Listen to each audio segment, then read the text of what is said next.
Okay guys, hello and welcome. Today we're diving deep. You might ask me, I speak English. Okay, how can I start teaching?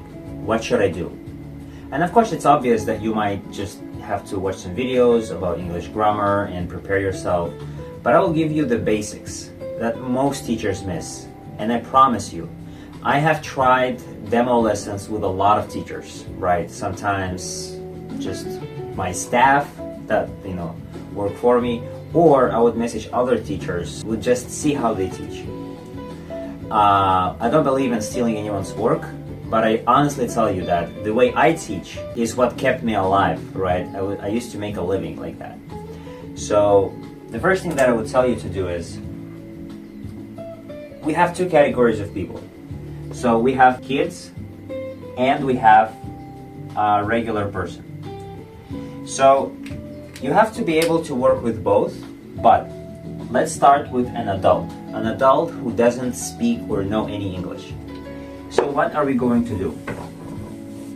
Okay, so assuming that you have a little bit of, you speak another language, assuming you know a little Spanish, or you know a little Russian, or you know a little Chinese, it's enough. Believe me, it's enough. You can take 1 or 2 month course in any language and start teaching the basic English with that language. So let me explain to you how to do it. So, what I explain to people, and this is actually, guys, I would say my signature method. I know maybe I should have spent some time patenting. Maybe I should have patented what I'm about to teach you. If I'm the first person to do it, then it's the method, right? Everything is available, but sometimes people patent the things that is special or unique to them. It is not the ingredients that you patent, but the way you make a dish from these ingredients. And so the first thing that I tell my students when they join the lesson, I tell them there are 2 parts for English language. I'm just giving them a roadmap. So when you drive a car, you have a map and you know you need to go from A to B, right? You already know in your head. If you didn't have a map and the GPS told you go straight, turn right, turn left, you will really get angry, and you would ask the GPS, or you will be pissed off. You would say, God damn it, like when I'm about to arrive, right? Where's the location? So it's important to give them a map. And the way you give them a map is you divide the screen into parts. Like, I prefer that you use applications where you can have a board and use a mouse and just draw stuff. So for example, you can divide the screen in 2 parts, or you just draw a line. So the first thing is, I'm a perfectionist, so I just want to make it a little bit, not so much. So okay, let's do it like this. You tell them, the first part of English language is to be. What does it mean? So to be is when you basically describe the world. So you can draw a blue circle. So to be is when you describe the world. So for example, you stand on a grass field and you see flowers, skies, butterflies, cars, the smell, the people, and you describe it. You say beautiful people, green grass, blue sky, amazing air. So this is to be. You walk in a gallery, exhibition, and you describe the pictures. This is to be. Everything has to do with to be. They will be like, oh, okay, I understand. So the first part is describing the world. Yes, this is the first thing. The second thing you tell them is to do. So to do is basically, you draw another circle, usually red because it's action-based, action-oriented. You can also draw some flash stuff, like energy stuff. So to do basically means you can show me with your body the action. Sleep, drink, drive, go, dance. This is to do. That's it. English language is constructed within these 2 things. And then you tell them, to be, we're going to take to be using the present form. So this is, let's say, present, you have the past, and you have the future. to do, you have past, present, and future. And then when you, let's say, make a CV or write a CV about yourself, what you end up doing is you just weave these two grammars or two parts of speech together. You say, my name is, I am, you identify yourself as something, you describe yourself, and then you say, I worked in this field, I plan to be this, I will be. So you just basically weave these two things. So as you explain these to them, the next thing you just take the present form. The present form, and you begin explaining. But you start with this, right? You start with this, and you go through all the adjectives. Sorry, you go through all the pronouns. And then the next week or the next 2-3 days, you take this. You tell them, this is the roadmap, this is what we will do. First week, we're going to master present simple to be. The second week, we're going to master present simple in to do. And then the consecutive weeks, we're going to master the past and the future, and it's going to be very easy. Because if they grasp the concept, they can easily do these, just switching from is to was, from was to will be. It's very simple. So this is the map, and many teachers don't do it. A lot of teachers, when they start teaching, what they do is they have an Excel sheet, a grammar sheet, and when it's already, look, the thing is, a lot of people are neurodivergent these days, especially if they want to thrive and they want to learn and they want to perfect themselves and the skills. They ought to be, or likely to be, neurodivergent. They want to strive. They strive to be more. They strive to be better. And so, if you just give them a presentation or a table of grammar or just a ready sheet, like most teachers do, it's honestly boring. Like, okay, you open the whole sheet, okay, and then, okay, the student looks at all these things. He has been into thousands of lessons like that, and it's not engaging. It's not engaging. When you explain them this and make it interesting, so you use metaphors, examples, you say, we use it to describe the world, we use it to describe action, we do it like this and that. This is when they get really interested and it becomes like, okay, I understand. 1, 2. Okay, tell me more. This is the roadmap. Now the actual lesson is,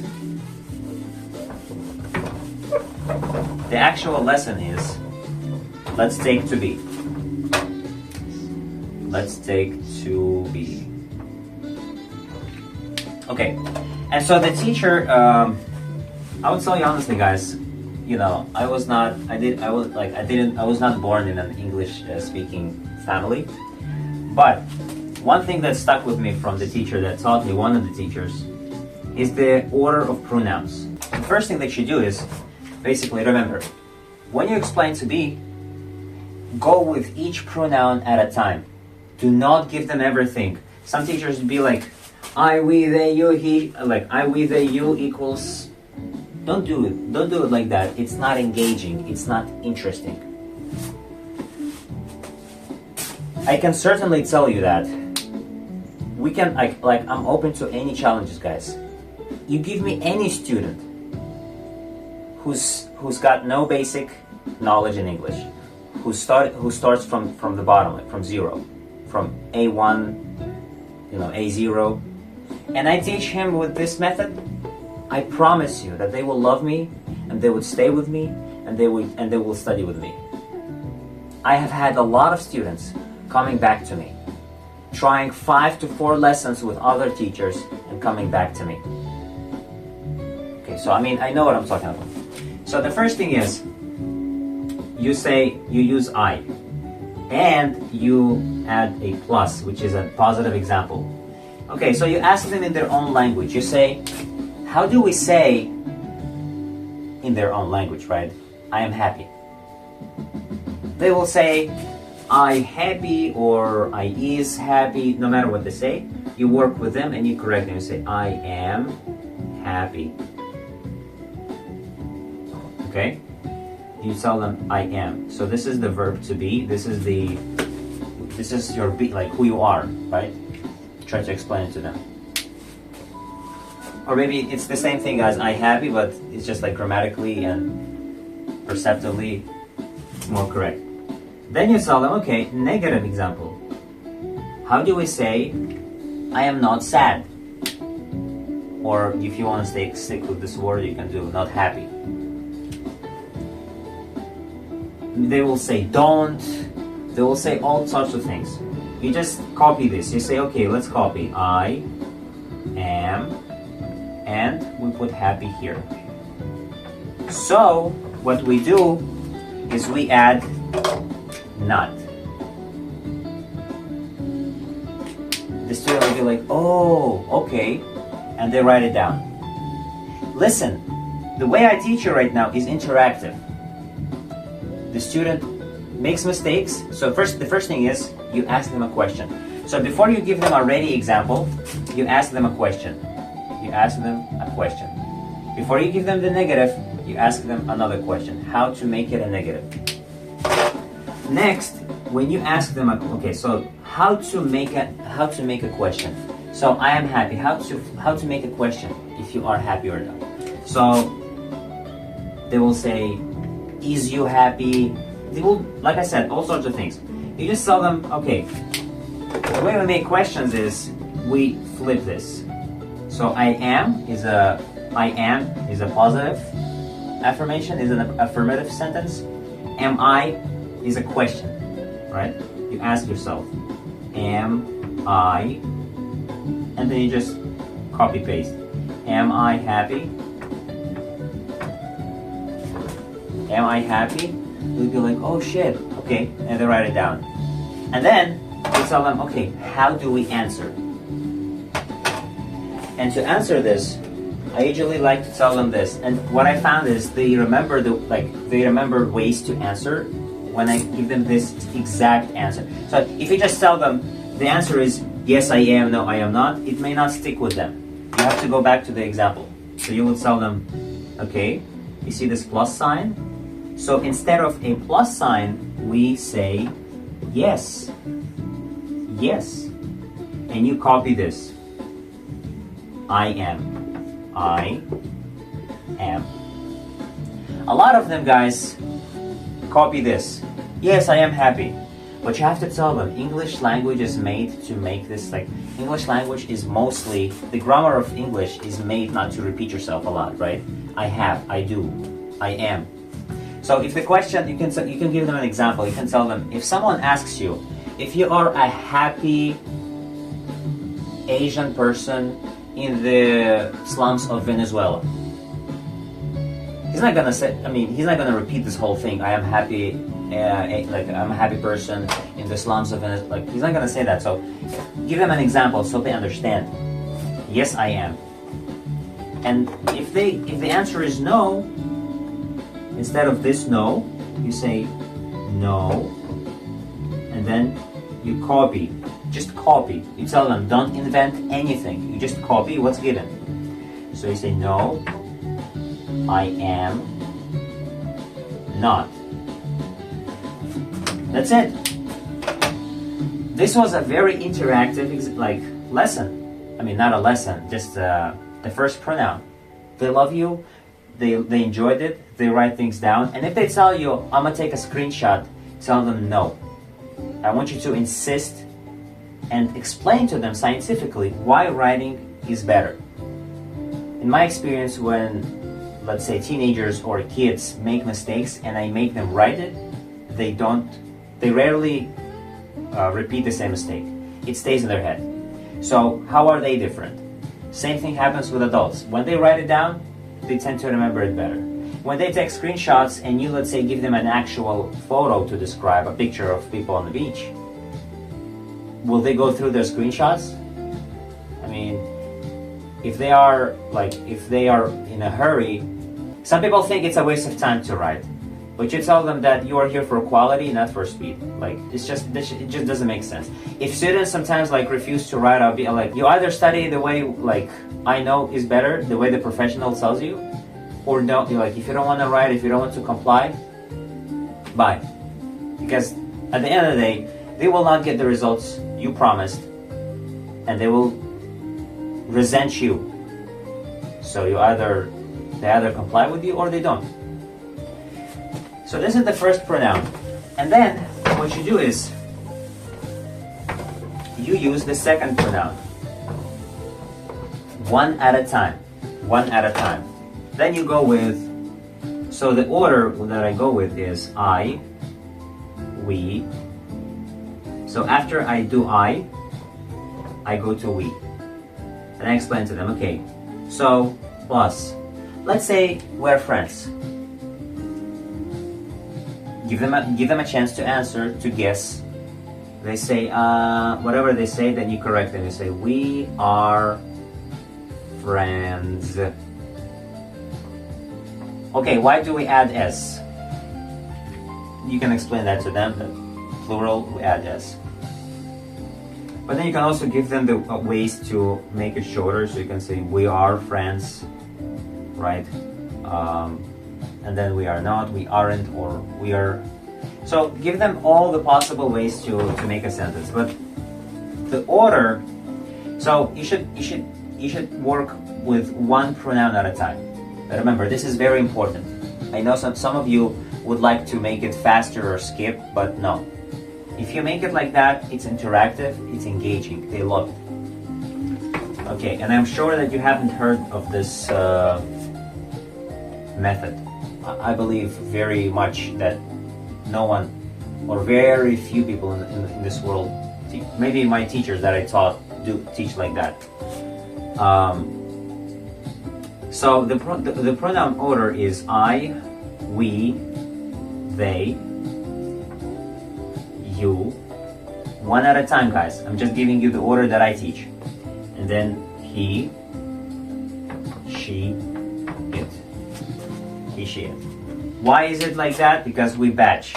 So for example, we say I am, but we don't batch it for them. I'm just giving you an example because it's all the same. Like here we have are and here we have is. But you go one at a time. You do this, you finish it, you go here, you finish it, you go here, you finish it, this. This should take you 30 minutes. 30 minutes, maybe less, but 30 minutes is enough. You go through all of that, and then you tell them beautiful. Now, let's describe a picture. Remember, in class, you explain 20% of the time and 80% of the practice is by the student. So if there's just theory like in schools and universities, they will not learn English. And this is the reason why so many kids and so many school graduates still know very poor English. Third world countries. If their English books were legit, I think they would speak it. Or maybe because they don't practice it, they forget. Regardless of the reason, you open a picture. Right? You open up a picture of people on the beach. So for example, let's say this is the sand, okay, the sun. You just Google it, right? Like there are a lot of pictures on Google. People on the beach, people on the street, people crossing the busy New York streets, whatever. And so you tell them to describe a person walking. In their language, you tell them, say in English, he is Portuguese, or he is Chinese. You can talk about ethnicities, professions, and you also explain to them that before nouns, we add a. Usually, like some people have no idea what a noun is. A lot of them, some students can be just a regular man working somewhere and he doesn't really understand grammar. So what you can tell them in simple words, a is used when you talk about any living thing, life, any object, and any profession. In a singular count, so a pilot, a rock, right, object, life, rabbit.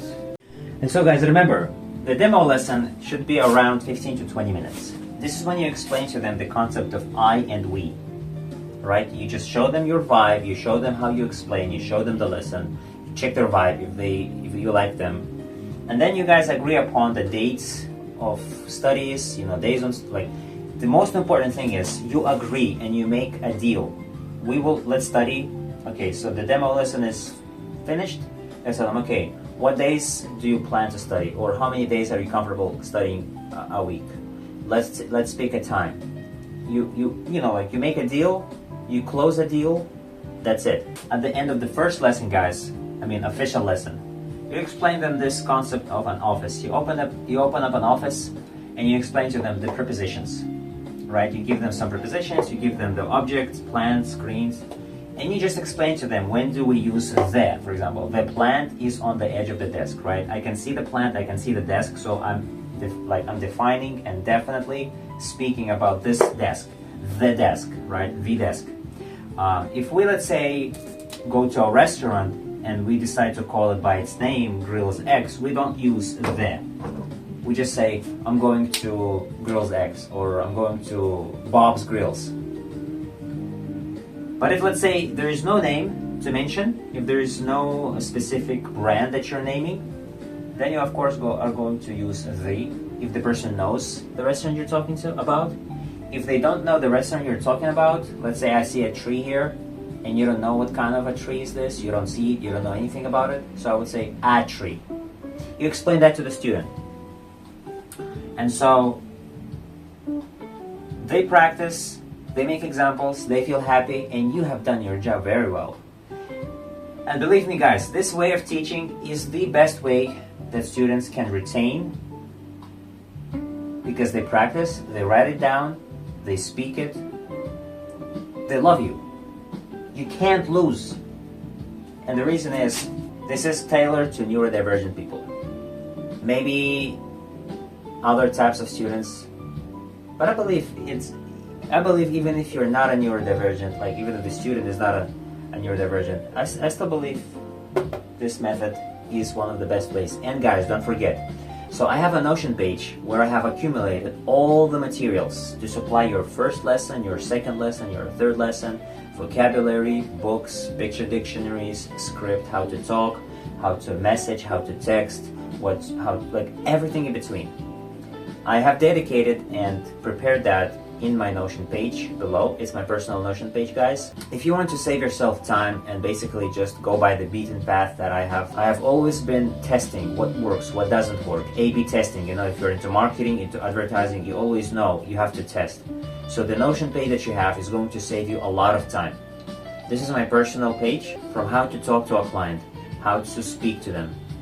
If they don't respond, what you do. The script, you basically read it once and you will already know their pain points and how to motivate them, how to answer. I've talked to many clients, right? I've called a lot of people and I know already how to influence them. But also, I have combined my script with Jordan Belfort's script.